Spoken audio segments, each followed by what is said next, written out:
बिस्मिल्लाहिर्रहमानिर्रहीम। अस्सलाम वालेकुम। आज 22 मई है और दिन है इतवार का, लेकिन समात जिसका अहवाल आपके सामने रखने जा रहा हूँ ये 21 मई की है। ज़ाहिर है उस वक्त 21 मई की तारीख थी, फिर जब ये समात ख़त्म हुई तो उस वक्त तारीख चेंज हो चुकी थी, 22 मई का आगाज़ हो चुका था। तो मामला है शीरीन मज़ारी साहिबा, जिनको आज अदालत में पेश किया गया, अदालत के हुक्म पर रिहा कर दिया गया, जुडिशल इंक्वायरी का हुक्म दिया गया। कमरा अदालत में क्या हुआ वो सारा अहवाल आपके सामने रखता हूँ। एक तो यह है कि कमरा अदालत जो है, मैंने कभी नहीं देखा कि कमरा अदालत इतना खचाखच भरा हुआ हो, खड़े होने की भी जगह ना हो। बहुत ज़्यादा लोग थे, बहुत ज़्यादा वकला थे, बहुत ज़्यादा तहरीक इंसाफ के रहनुमा थे। फवाद चौधरी साहब हों, फैसल चौधरी साहब हों, फैसल चौधरी साहब के जितने भी साथ एक पूरी लीगल टीम है, अली बुखारी साहब और बाकी तमाम लोग वो थे।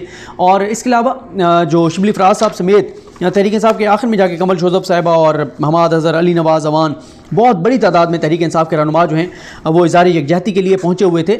इनके साथ शीरीन मज़ारी साहिबा के साथ जुल्फ़ी बुखारी थे, आमिर कियानी थे, बड़ी तादाद में बहरहाल बेशुमार लोग थे। वो आपने बहुत सारी तस्वीर और वीडियोज़ देखी भी होंगी। और फिर जो तहरीक इंसाफ की ख़वातीन का विंग है, सिमाबिया ताहिर और बाकी आयशा भुट्टा साहिबा और ये सब लोग, मतलब बहुत बड़ी तादाद में बहरहाल जो है वो लोग मौजूद थे, और शुमाइला साहिबा और ये सब लोग। अब आ जाएँ, शुमाइला नहीं, शायद उनका नाम शनीला या कुछ और उनका नाम है। अब यह है कि जैसे ही कमर अदालत में अतर मिल्ला साहब आए, उससे पहले शीरीन मज़ारी साहब क्योंकि कमर अदालत में उनको लेकर पहुंचे थे तो बहुत जज्बाती मनाजिर थे। तालियां बजाकर उनका इस्तकबाल किया गया, सब लोग उनको जाके मिल रहे थे और वो ख़ुद भी बड़ी जज्बाती थी। और एक बार तो वो इस सारे के दौरान जो है वो उनकी आँखें जो है वो आबदीदा थी, ख़ास तौर पर जब वो अपनी बेटी ईमान मज़ारी से मिली उस वक्त भी।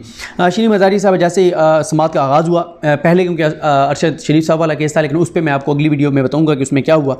लेकिन शीरीन मज़ारी साहब ने जब रोस्टम पर मौजूद थी, अतर मिल्ला साहब आए तो अतर मिल्ला साहब ने शीरीन मज़ारी साहबा से कहा कि जो ईमान मज़ारी हैं ये तो परमानेंट फ़ीचर है हमारी अदालत का, ये बलोच तलबा के लिए भी आती हैं, ये लापता अफराद के लिए भी आती हैं। और फिर ईमान मज़ारी साहब ने कहा कि आज मैं अपनी वालदा के लिए यहाँ पर जो है वो मौजूद हूँ। अतर मिल्ला साहब ने कहा कि बदकिस्मती से ये जो आज हुआ ये अफसोसनाक है, शर्मनाक है, लेकिन बहुत सी हुकूमतें आईं लेकिन लापता अफराद के लिए किसी ने कुछ नहीं किया, आइन की हुक्मरानी के लिए किसी ने कुछ नहीं किया। शीरीन मज़ारी साहब ने कहा कि मैंने लापता अफराद के लिए बहुत कोशिश की हुकूमत में होते हुए। तो अतर मिल्ला साहब ने कहा कि विद ड्यू रिस्पेक्ट, तल्ख़ हकीकत यह है कि आपके दौर में भी बहुत से वाक़यात हुए लेकिन उस तरह से नहीं हुआ जो हुकूमत को करना चाहिए। शीरीन मज़ारी साहब ने कहा कि मुझे 5 मिनट चाहिए, मैं कुछ चीज़ें आपको बताना चाहती हूँ कि कैसे मुझे गिरफ़्तार किया गया और क्या कुछ मेरे साथ किया गया। शीरीन मज़ारी साहबा कहती हैं कि सबसे पहले तो मेरा फ़ोन ट्रैक किया गया किसी खुफिया एजेंसी के ज़रिए, और फिर मैं रास्ते में थी और एक मकाम पर मुझे मेरी गाड़ी को रोक लिया गया। मुझे कहा गया कि गाड़ी से नीचे आकर मेरी बात सुनो। तो मैंने कहा मैं क्यों हूँ, आप कौन हैं, आपको डॉक्यूमेंट दिखाएं, आपको वारंट दिखाएं, आप क्या कहना चाहिए। उन्होंने कहा जी आप गाड़ी से रुकें, फिर उतरें। फिर मुझे ख़वातीन जो एहलकार थी पुलिस की, उन्होंने मुझे ज़बरदस्ती पकड़ के उतारा और उसके बाद एक मर्द जो है वो मेरी गाड़ी में घुसा, मेरा बैग उठाया, मेरे बैग की तलाशी ली, उसमें से चीज़ें निकाली और वो सिविल ड्रेस में था। और उसके बाद वो कहती हैं कि मेरा फ़ोन छीन लिया गया और एक अमारा एहलकार थी उसने मेरे पे तशद्दुद किया।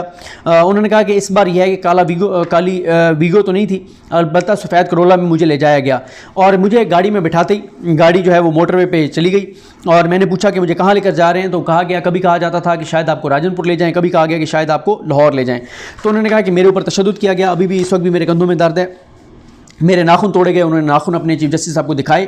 उन्होंने कहा कि रास्ते में मैंने कहा कि मैं शुगर की मरीज़ हूँ और 70 साल मेरी उम्र है, मेरी मेडिसिन भी आपने मुझे नहीं उठाने दी और अगर मुझे कुछ हो गया तो आप ज़िम्मेदार होंगे। और वैसे भी ये गिरफ़्तारी नहीं है, ये जबरी गुमशुदगी है, ये मुझे ज़बरदस्ती जो है वो गिरफ़्तार किया गया है। उसके बाद वो कहती हैं कि चक्री जाकर गाड़ी रोक ली गई, 1 घंटा वहाँ पर इंतज़ार किया गया। मैंने पूछा कि आप कहाँ क्यों खड़े हैं, क्योंकि वो कहते हैं कि मैं अपने ड्राइवर के लिए फ़िक्र मानती कि मेरे ड्राइवर के साथ इन्होंने क्या किया, उसके ऊपर भी तशद्दुद किया गया। मुझे उसकी फ़िक्र थी कि पता नहीं उसको कहीं पे कहीं और ले गए हैं, उसको कहीं जो है क्या किया गया उसके साथ। तो मैं इनसे बार बार पूछ रही थी कि मेरे ड्राइवर कहाँ हैं। तो मुझे ये कहा गया कि आपकी गाड़ी आ रही है, आपकी मेडिसिन आ रही है। वो कहते हैं कि इस दौरान एक डॉक्टर आया और उसने कहा जी मैं सरकारी डॉक्टर हूँ और मुझे आपका जो एग्ज़ामिनेशन है, आपको एग्ज़ामिन करने के लिए मुझे बुलाया गया है और आपके चेकअप के लिए बुलाया गया है और मुझे कहा गया है कि मैं बताऊं कि आप चेक करके कि आप फ़िट फॉर ट्रैवल हैं या नहीं हैं। तो कहती हैं कि मैंने उसे कहा कि अगर तुमने इनको ये दिया कि मैं फ़िट हूँ ट्रैवलिंग के लिए और मुझे रास्ते में कुछ हो गया तो ज़िम्मेदार तुम होगे। इस पे उसने फिर इनकार कर दिया। उसने कहा जी मैं कोई इनको सर्टिफिकेट या कोई चीज़ नहीं देने लगा। फिर वो कहते हैं कि आगे गए, रास्ते में मैंने इन्हें वॉशरूम जाने का कहा, इन्होंने एक जगह पे रोका, मैं वॉशरूम गई, फिर मैंने गाड़ी में बैठने से इनकार किया। मैंने कहा मैं आप गाड़ी में नहीं बैठूंगी। फिर इन्होंने कस्में खाई।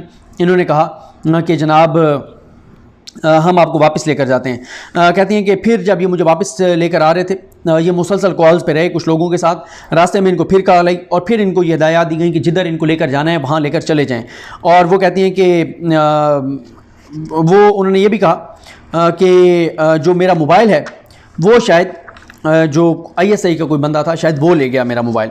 उसके बाद उन्होंने ये सारी, क्योंकि वो उन्होंने तफसील के साथ सारी चीज़ें बयान की और उन्होंने बताया कि उन्हें टॉर्चर किया गया, उन पर तशद्दुद किया गया और कुछ लोगों की हिदायत जो है वो मुसलसल उनको मिल रही थी। तो फिर अतर मिल्ला साहब ने कहा कि जो कुछ आप बता रही हैं वो अफसोसनाक है, शर्मनाक है, लेकिन हमारे पास इस अदालत में इससे बदतरीन केसेस भी आए हैं, इससे बदतर सूरत हाल के केसेस भी आए हैं और बदकिस्मती से आपकी हुकूमत में भी आए हैं। जहाँ पर आइन की हुक्मरानी नहीं होती तो वहाँ पर इस तरह की सूरत हाल होती है। और उन्होंने कहा कि ये किसी भी हुकूमत ने ज़िम्मेदारी का मुजाहरा नहीं किया और किसी भी हुकूमत ने जबरी गुमशुदगियों को नहीं रोका, लेकिन ये अदालत जबरी गुमशुदगियों को और इस तरह की चीज़ों को टॉलरेट नहीं करेगी। हमें हर हुकूमत ने जो है वो मायूस किया।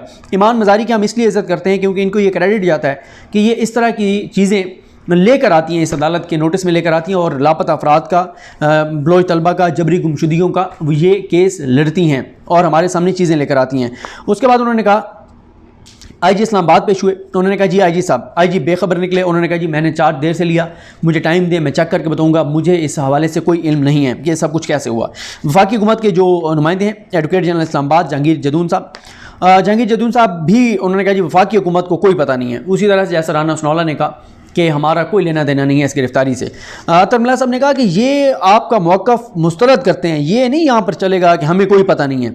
आइन में आपकी ज़िम्मेदारी है तो आपकी ज़िम्मेदारी है और आप ही ज़िम्मेदार हैं, आप ही जवाब दें हैं, हम आपको ज़िम्मेदार ठहराएंगे, कहीं और नहीं लेके जाएंगे मामले को।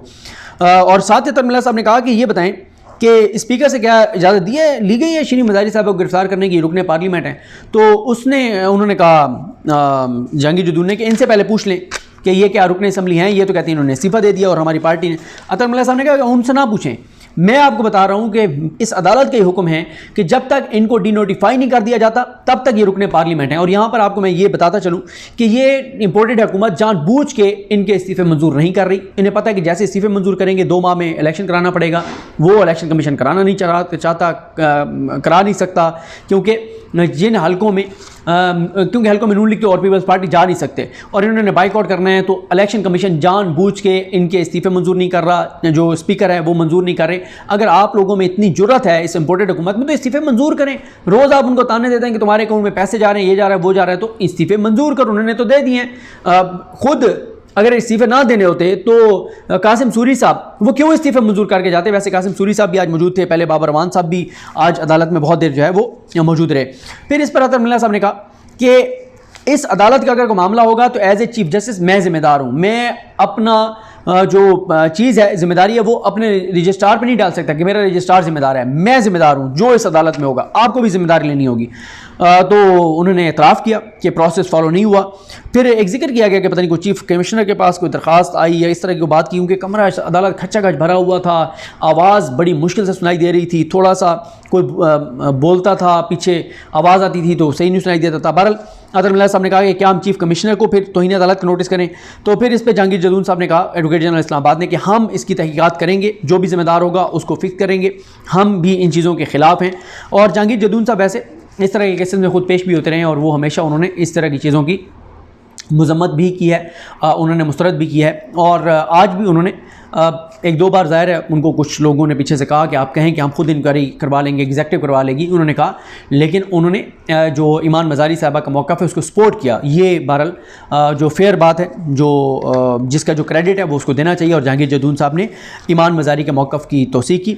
और लेकिन पीछे से जब उनको 2-3 बार कहा गया, उन्होंने कहा जी हम करवा लेते थे कि क्या आप हम पे छोड़ दें। तो ईमान मज़ारी साहब ने कहा कि नहीं, क्योंकि ये ज़िले इंतज़ामिया का मसला है तो इसलिए आप जुडिशल इंक्वायरी करवाएं।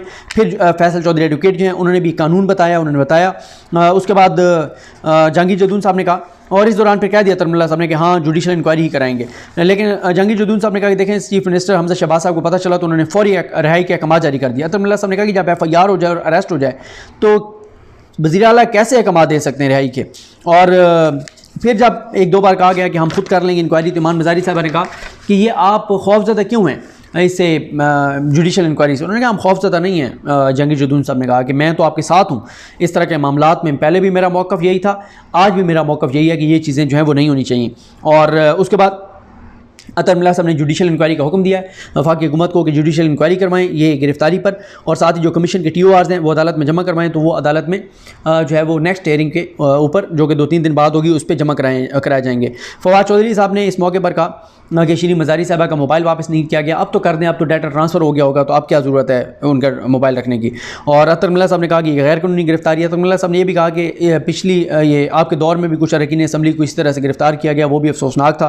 तो मतीउल्लाह जान को जो है वो उठाया गया, आज तक उसकी इंक्वायरी नहीं हो सकी, तो ये जो है वो कहा गया।